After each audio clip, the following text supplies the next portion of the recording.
Hi, everyone. I'm Sandra Ingerman, and welcome to the Shamans Cave. And I'm Renee Barrable, the practical shaman, and excited to be here with you all today. And we have a very important topic. Yeah, it seems it's not a depressing topic at all, as it can sound like it to some people. But it's an important topic, and one of the things that I don't read a lot about the politics. I read just enough so that I'm educated. But the articles that I read are more articles that are really trying to help people who are in really tough situations right now, and articles that are talking about changes that are happening throughout an entire generation of people. And so a lot of the articles that you actually can read about right now is how to make sure that you don't leave your family, loved ones, friends with a mess if you get sick or when you die. Um, we never know when we're going to die. That's the one thing nobody's ever been able to predict. We know that. Nobody can predict that one. And so, in the world that I live in right now, I am surrounded by about 10 people right now who lost loved ones who did not leave clean wills, did not leave the information that was needed to be able to close up their life, and left a complete and absolute mess for them.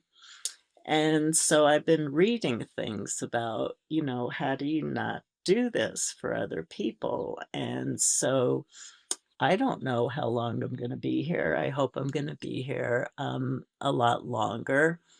But what I'm doing now is making sure that I have everything written down so that it's really easy. And then the benefit is it gives me peace of mind where I'm not burdened by that.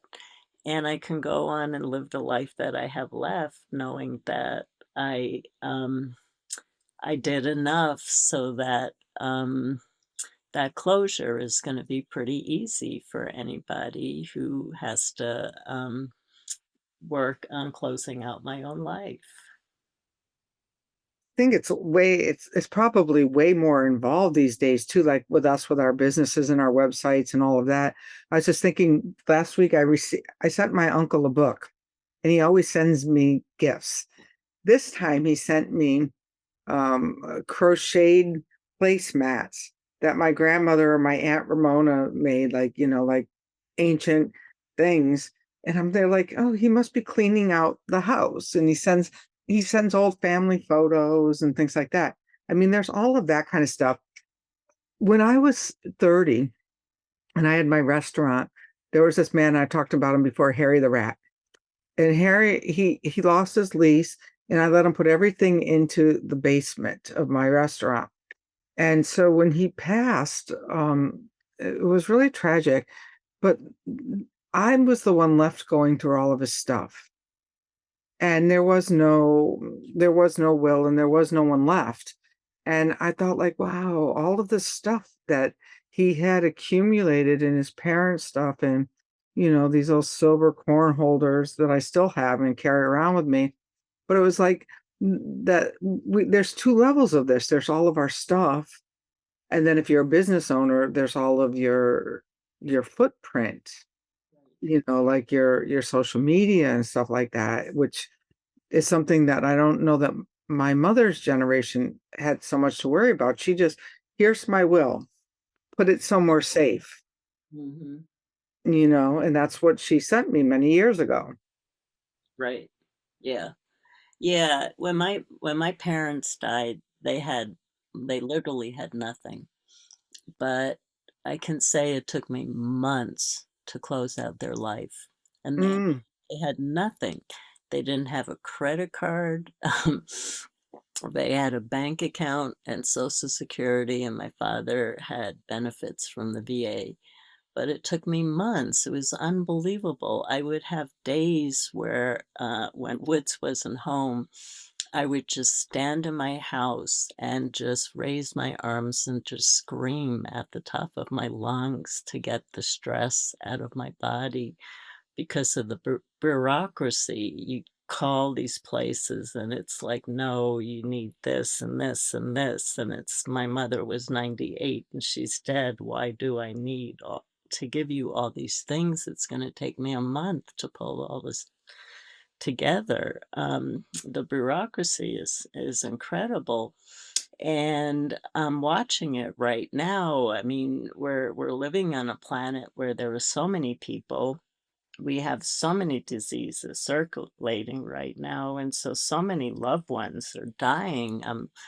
I'm helping people do more memorials than I've ever done in my whole entire life. I've never done so many psychopomp ceremonies or checking on people. Most people don't need psychopomp ceremonies, just checking on them. I have never done the numbers that I'm doing now.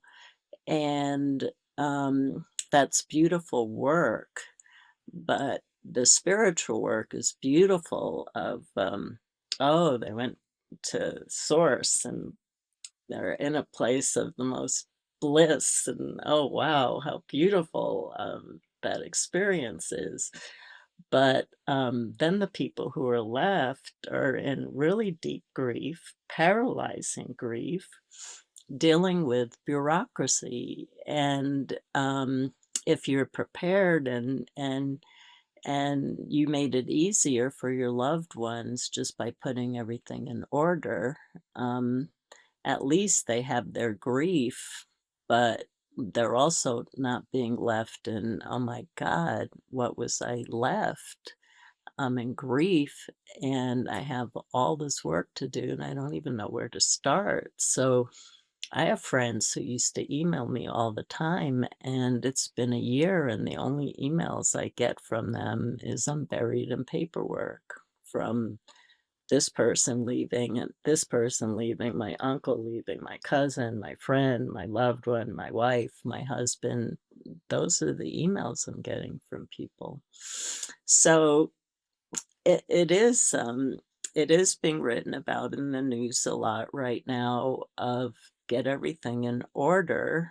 A lot of people, as you know, are going for simple lives, and so they're moving into really small places, smaller than we've ever thought about. I've been bringing 9 bags, 30-gallon bags at a time to Goodwill, books and all these things that I know I don't need anymore, but other people might need. And so it's kind of a time where we look at what we can share with others while we're alive that makes their life easier. And how do we want to close up down our lives? We don't know when it's going to end, but how do we want to do that so that we're doing it responsibly, so that we're doing the best we can. It's going to be hard. There's no way to make it easy for our loved ones who are left, but how do we make it not a nightmare where we left the important information? Mm. I was over in one of the writing groups I belonged to the other day, and this woman was talking about that she's kept all of her journals from the time she was, 11 or whatever, how old you are when you start. And I thought, oh no, I shredded all of those and burnt all of those years ago. And Yeah. she said, well, she assumed that it was more about like me not wanting to go back to the pain. And I'm there like, oh no, I just didn't want to move 'em around. For Yeah. cleaning up after Harry the Rat, I thought like, yeah, how much stuff maybe that was the lesson at 30. How much stuff do I really want in my life? How much stuff do I need? And, now one of I have a couple of houses and one of them's a 750 square foot living situation. And, there's a garage and there's more than that. And then the other one is like 1,400 or 1,100 square feet or whatever. And I've gotten so that I can move all of my boxes to the garage in one place and the other place in like a really short period of time. That's great. Yeah, I just don't I'm not a collector. Right. Yeah. Yeah. But Yeah. the other stuff you're talking about is making me think like, okay, would people ever be able to take care of my digital footprint? Right. Yeah. Yeah. That's a tough one. That it's a lot to think about. Mhm. And as I said, experts out there, and I've been feeling this inside of myself. I don't need an expert to say this, is be transparent with your loved ones now and do as much work as you can to make it easy for them so there's no surprises of Mhm. what's left with. And so we're just at a time, mortality is just really high. And as we know, a lot of stuff is not being allowed to be shared on the news anymore. But with some of the illnesses that are going around right now, the death rates are unbelievably high, and families are being left with an amazing amount to grieve over and clean up over, which they were not expecting because people are leaving at ages that are not expected anymore. That's true, and also, like, if you think of, like, the people in LA who had to leave with a couple of things in their car when the fire was coming over their houses, that, like, really, how are you organized in your life? And for an emergency, I mean, we're talking death, but, like, just even the emergency preparedness of this. I think this is a really important topic because we need to be responsible. This this responsibility, because otherwise we're just being selfish. Right. So am I selfish or am I responsible to the people who love me and who are going to care for me? Right. Yeah. And transparency is really important too. I mean, it really is. Um, People always say I'm a little bit too transparent, but it's because I grew up in a family where everything was a secret.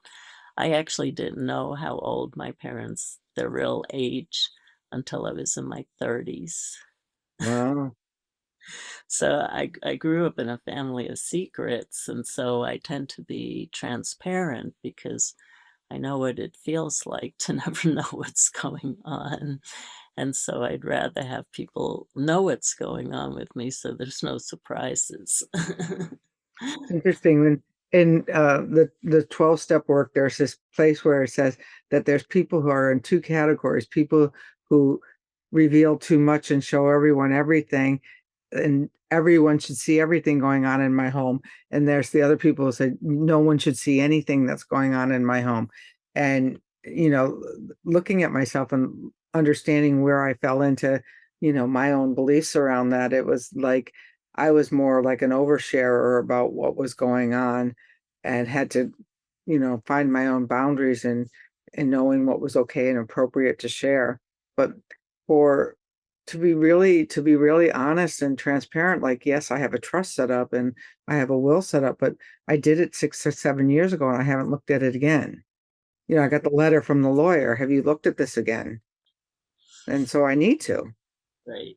Yeah. Yeah. That's what people are being asked to do right now. We do have a younger audience who listens to the Shaman's Cave, but we know a lot of the people who are online in the shamanic community are more in their elder years. And so these are really important things to bring up because a lot of people let things slide before it's really too late. Mhm. And the other thing, too, is I read a really interesting article that definitely spoke to me, and it goes with this topic, um, where they said a lot of people wanted to work so long, they waited too long to retire, so they were too frail to enjoy their retirement, where people are retiring earlier so they can enjoy. So I worked, I'm still working, and I got a disorder that doesn't really allow me to enjoy life. And so it's really interesting for all of us to look at the balance of working when it's time to retire. But the reason I'm bringing this up is if I would have cleaned up everything like Renee did 8 years ago, I would have had a life force and a vitality to do that. Where now it's an unbelievable push. Too much of an elder to have to go back and do these things, and I wish I would have done it a few years ago. So Mm, that's something for people to think about is as you keep waiting to do things, you keep feeling more frail inside and don't have the mental energy to do it anymore. So you push off calling the lawyer for a year, or you push off calling somebody for months. It's around mental energy. And so it's doing things while you have the mental energy to do them. absolutely. I'm working on, as you know, I'm working on changing the way that I work in my life. And I'm really starting to look forward to what that's gonna look like to have time to go to, the UK and teach and go, to the places and, to do these walks. I'm doing walkabouts, like I'm doing the one in the Cotswold in October, but then like where do I want to walk next year? Like, Right. where do I wanna walk then, and first we're like, I haven't gotten to this first walk, but, like, the idea of, like, "Oh, if I have 10 or 12 more good walks in me where" I've already done Peru, I've already done Chile so where do I wanna walk in the United States? What do I want to do? Like, someone was skiing at Banff last week, I was like, "I wanna go to Banff," you know? Like, I wanna go there, and really starting to make carve out time where it's not that I'm not enslaved to, a company or something like that so that I can blend my life back to a way that seems more manageable for the next round. Right. Yeah, I'm doing something similar of I still have my work, but I don't have as much. I let go of a lot. But I have my 2-year teacher training coming up and another workshop that I'm finishing. And that's gonna immerse me. My whole life will be immersed in the 2-year teacher training. And I'm really, really excited about. Mhm, So it's but in the meantime, I've been catching up on enough work so that I can spin on my spinning wheel again, which I really, really love. And I bought some watercolors, which I've never tried watercolors. I've only painted with acrylics.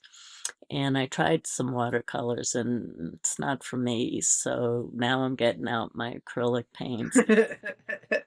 I literally just stand at a table for 5 minutes and just do a little bit of my grass, and, that brings me so much joy, mhm, and I sit down for 15, 20 minutes or half an hour and do some spinning, and it's bringing just a feeling that I'm just not a workhorse, that I'm doing things that really feed me, mhm, and that's part of responsible aging is a lot of people, because of the mental energy issue, they not only get isolated and stop reaching out to friends and community, but they stop doing things. They stop doing things that they used to love because it takes mental energy to do it, which when you get to a certain point in life, you have to kind of fight for that mental energy a bit. And so that's part of responsible aging is not saying I'm too tired to do anything. mm.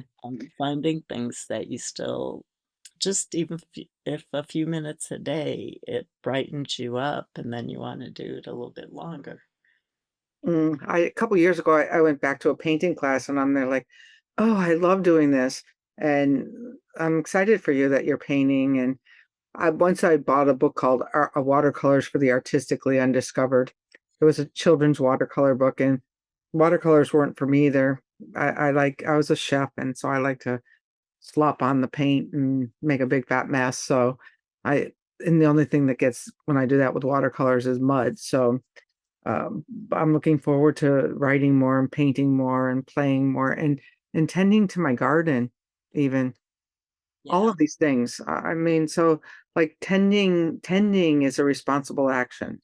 right, right. And So tending to yourself is a responsible action, and not giving up because, um, we see a lot of people with dementia. Dementia, of course, is complicated, and a lot of it is due to brain inflammation. But we also see a lot of people who just literally give up. They lose their mental energy. They don't want to do their hobbies anymore. They miss the life they had when they were younger and they just give up. And when you just give up, your brain gives up too. mm, We need to be responsible to ourselves of how we age so that even if we're dealing with the aches and pains that naturally come with aging, we're still doing things that we love and bring us joy and keep us connected to the earth and keep us connected to life and each other, which is so important. well, on that note, I'm gonna go up and help my friend paint in her house today, and we don't do it for 5 hours anymore. We do it for 2 or 3 hours. Right. Back in the day, I would be in my little construction outfit all day long, but now it's like, oh, look at I painted a ceiling and it looks great. But it brings joy, and so I think that's a great note to end on is like, what brings you joy and do more of it. Absolutely. And we wish everybody a beautiful day or night wherever you are, and blessings to you. And we bring up these topics because we feel that they actually help you live your life more gracefully. And so that's why we bring up some of these issues. So blessings, everyone, and take care.